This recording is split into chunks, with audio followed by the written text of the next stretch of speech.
Бірләштировку при бугуне станица Луганска касабасында Северский Донецк өзенінден ғайрыдан құрылған кетчет ачылды.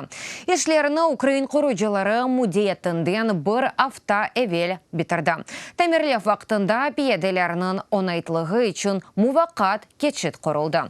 Көпірнің әсас қысмы ачылышында президент Володимир Зеленский иштирак етті.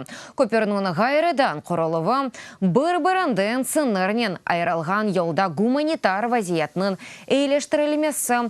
Украина мечбүриетлерінің қысмы еді. Июнь айында Авропада ишбірлік ве телекөсізлік тешкелятының көзетіжелері құветлерінің кері чекелмесіні таздықлады. Бұ кетчетнің тәмірлеві башланмасы үшін әсас шарт еді.